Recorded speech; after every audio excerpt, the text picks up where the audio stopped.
उसकी भी बहुत बड़े पैमाने पर DSR में खेती अब किसान भाई करने लगे हैं और बहुत अच्छे परिणाम मिल रहे हैं। कोई दिक्कत नहीं है, पैदावार उतनी ही आ रही है, उसकी भी 30-32 क्विंटल के आसपास आ रही है 1401 की।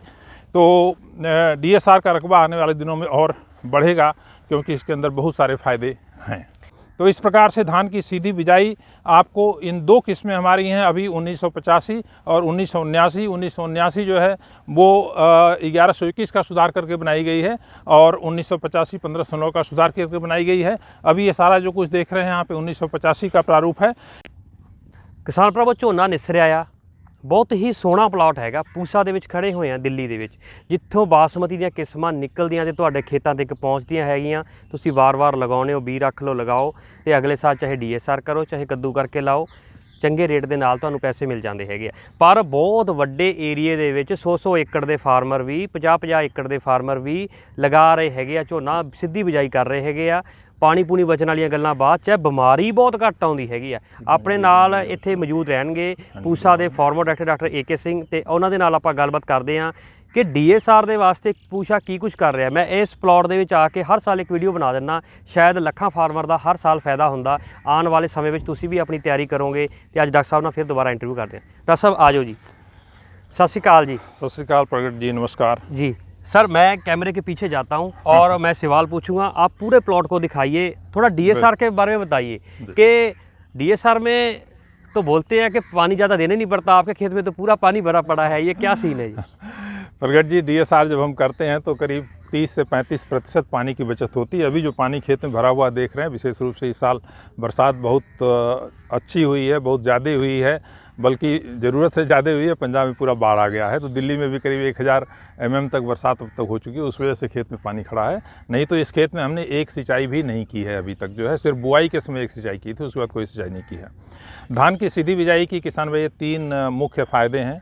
पहला तो इसमें जो लेबर की बचत होती है, 4500-5000 रुपये पर एकड़ जो रुपाई का खर्चा बचता है। जो ग्रीन हाउस गैस का उत्सर्जन होता है वो करीब 30-35% कम हो जाता है और इसके अलावे आपके पानी की बचत 30-35% होती है। 3 मुख्य फ़ायदे हैं DSR के। सबसे बड़ी समस्या जो आती है DSR में वो खरपतवार के नियंत्रण की आती है। अभी एक आप प्लाट देखेंगे दाहिनी तरफ बिल्कुल, तो उस प्लाट में आपको जो है पूरा इसमें धान की बुआई सीधी बिजाई की गई थी इस खेत में भी उसी किस्मों की, लेकिन इसमें कोई खरपतवार का नियंत्रण नहीं किया गया है। और इस प्लाट में आप देखिए अब आपको कुछ नहीं दिख रहा है, सिर्फ जो है खरपतवार के सामा घास के अलग अलग प्रारूप जो हैं पूरा खेत में भरे हुए हैं। धान का 1-2 पौधा कहीं मुश्किल से आपको दिख रहा है, सब कुछ ख़त्म हो गया है। अगले प्लाट में अगर आप आएंगे तो यहाँ पे हम लोगों ने हैंड बीडिंग की है, यानी कि हाथ से खरपतवार निकालना है। एक बार हैंड बीडिंग करने के बावजूद भी आप देखिए खेत में कितने खरपतवार आ गए हैं और ये खरपतवार 2 तरह से नुकसान करते हैं। एक तो धान की फसल को दबा देते हैं और दूसरा जो हम खुराक देते हैं, जितना हम फर्टिलाइज़र देते हैं, न्यूट्रिएंट देते हैं, उसको भी ये शोषित करते हैं, तो वो पौधे को नहीं मिलता है और उसका नुकसान पौधे को होता है। वहीं दूसरी तरफ जब आप देखेंगे तो ये किस्म हमारी एक है पूसा बासमती 1985, जो कि 1509 का सुधार करके बनाई गई है और इसके अंदर जो हर्बिसाइड टॉलरेंस का जीन डाला गया है, एक HT जीन है। तो ये 1985 के अंदर देखिए धान की सीधी बिजाई की गई है, बिल्कुल कतार से आपको पौधे दिख रहे हैं और खरपतवार का नियंत्रण इतना माकूल हुआ है इसके अंदर कि एक बार सिर्फ इसमें इमिजाथापेर दवा जो है, जिसके प्रतिरोधी क्षमता इस किस्म के अंदर है, उसका छिड़काव हम लोगों ने 18 से 20 दिन बाद बुआई के किया है, जिसकी वजह से सारा खरपतवार नियंत्रित हो गया है। तो इस प्रकार से धान की सीधी बिजाई आपको इन 2 किस्में हमारी हैं अभी 1985 और 1979। 1979 जो है वो 1121 का सुधार करके बनाई गई है और 1985 1509 का सुधार करके बनाई गई है। अभी ये सारा जो कुछ देख रहे हैं यहाँ पे 1985 का प्रारूप है। तो इसको जो है आप लगाएं। धान की सीधी बिजाई में रकबा धीरे धीरे बढ़ रहा है। इस बार मैंने खुद देखा है एलनाबाद, सिरसा, फतेहाबाद, रानिया, रतिया, ये पूरे क्षेत्र में DSR का बहुत बड़ा क्षेत्रफल बढ़ रहा है और इसके सारे फ़ायदे आपको मिलेंगे अगर आप धान की सीधी बिजाई करेंगे। सर एक बात और, आपके खेत में यहाँ कोई वो बिकानी वाला पौधा नहीं दिख रहा, निकाल दिया गया है या आया ही नहीं है? मैं दोबारा आपको बताना चाहूँगा कि बकाने का जो प्रकोप होता है वो धान की सीधी बिजाई में प्रकोप बकाने का नहीं होता है, नहीं के बराबर होता है मैं कहूँगा।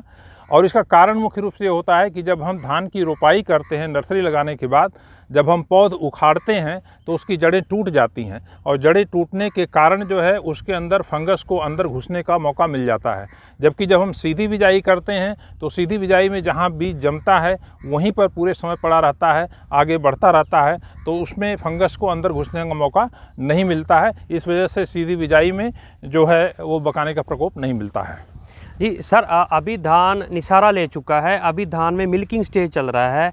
क्या इस अवस्था में सिर्फ पानी देने से काम चल जाता है या कोई डर के लिए हमको स्प्रे करना चाहिए?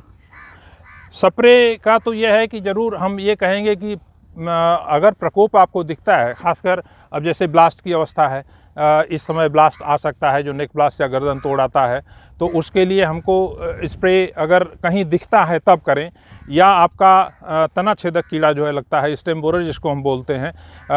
जैसे इस अगले वाले प्लाट में आपको एक बाली हम दिखाएं, वहाँ पे एक बाली यहाँ पे दिख रही है जो सफ़ेद हो गई है, एक बाली वहाँ पे सूख रही है।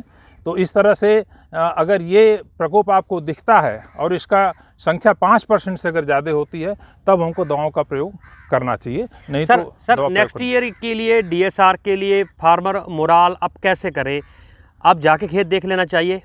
इसमें बिल्कुल पानी तो बचता ही है, पैसा भी बचता है। जी, मैं बताऊं, पिछली बार डीएसआर का पूरा खेत देखने के लिए मैं करीब 5 दिन तक लगातार किसानों के यहाँ दौरा किया था, और जो 1985 है इसकी पैदावार डीएसआर में 26 क्विंटल प्रति एकड़ की आई थी, सारे खर्चे की बचत की बात। तो किसान भाइयों को आगे आकर के डीएसआर और लगाना चाहिए। बल्कि उस क्षेत्र में तो मैं देखता हूँ जो हमारी किस्म 1401 है उसकी भी बहुत बड़े पैमाने पर डीएसआर में खेती अब किसान भाई करने लगे हैं और बहुत अच्छे परिणाम मिल रहे हैं, कोई दिक्कत नहीं है, पैदावार उतनी ही आ रही है, उसकी भी 30-32 क्विंटल के आसपास आ रही है 1401 की। तो डीएसआर का रकबा आने वाले दिनों में और बढ़ेगा क्योंकि इसके अंदर बहुत सारे फायदे हैं। किसान भरावो, ਤੁਹਾਨੂੰ ਸਾਰਾ ਹੀ ਖੇਤ ਦਿਖਾਤਾ ਜਿੱਥੇ ਇਹ ਡੈਮੋਸਟ੍ਰੇਸ਼ਨ ਲੱਗਿਆ ਹੋਇਆ ਹੈਗਾ। ਇੱਥੇ ਕੋਈ ਵੀ ਕਿਸਾਨ, ਕੋਈ ਵੀ ਯੂਨੀਵਰਸਿਟੀ ਦਾ ਸਾਇੰਟਿਸਟ, ਕੋਈ ਵੀ ਇੱਥੇ ਇੰਟਰਨੈਸ਼ਨਲ ਸਟੂਡੈਂਟ ਵੀ ਆ ਕੇ ਇਸ ਨੂੰ ਦੇਖ ਸਕਦਾ ਹੈਗਾ, ਕੋਈ ਰਿਸਰਚ ਕਰ ਸਕਦਾ ਹੈਗਾ। ਬਟ ਜਿਹੜੀ ਰਿਸਰਚ ਹੋ ਚੁੱਕੀ ਹੈਗੀ ਆ ਬਾਸਮਤੀ ਦੀ ਸਿੱਧੀ ਬਿਜਾਈ ਜੋ ਪਾਣੀ ਦੀ ਬਚਤ ਵੀ ਕਰਦੀ ਹੈਗੀ ਹੈ ਤੇ ਘੱਟ ਬਿਮਾਰੀਆਂ ਦੇ ਨਾਲ ਤੁਸੀਂ ਚੰਗਾ ਝਾੜ ਲੈ ਸਕਦੇ ਹੋ, थोड़ी लेबर के नाल भी तुसी बड़े एरिया में खेती कर सकते हो। एक बात प्रगट जी मैं किसान भाइयों को बताना चाहूँगा जी कि जो किसान भाई 1985 1979 ये 2 किस्में लगाए हैं या लगा रहे हैं या लगाएंगे आगे आने वाले दिनों में, सिर्फ उन्हीं किसानों को इमिजाथापिर दवा का छिड़काव करना है सीधी बिजाई में। सीधी बिजाई में अगर कोई अन्य किस्म का प्रयोग आप कर रहे हैं तो उसमें इमिजाथापिर का छिड़काव बिल्कुल नहीं करिए, नहीं तो धान भी मर जाएगा। उसके लिए हमको दूसरे वीड कंट्रोल के लिए ऑप्शंस हैं जिसमें कि आपका नामनी गोल्ड है या पेंडीमिथिलिन की शुरू में प्री इमरजेंस और उसके बाद नामनी गोल्ड डालते हैं, उससे खरपतवार का नियंत्रण अच्छा होता है। जी सर, 1401 में आ जाएगा एचटी कब तक? हम लोग इस प्रयास में लगे हुए हैं और कोशिश कर रहे हैं कि 2-3 साल के अंदर हम 1401 का, चूँकि बहुत बड़ा रकबा है हरियाणा के एक विशेष क्षेत्र में जिसका मैं जिक्र कर रहा था, रानिया, रतिया, सिरसा, तो फतेहाबाद का जो है, तो उस क्षेत्र में सीधी बिजाई हो भी रही है, तो उसमें एचटी वर्जन हम लेकर के जल्दी आएंगे। एक और फ़ायदा हर्बिसाइड टॉलरेंस किस्मों के लगाने का है कि धान की दूसरी प्रजातियां जो पहले फसल में जिनका बीज गिर जाता है खेत के अंदर उगी होती हैं, अगर नॉन एचटी हैं तो वो भी मर जाता है, चोभा जितना है उसका भी कंट्रोल हो जाता है, तो ये भी बहुत अच्छा फ़ायदा है इसका।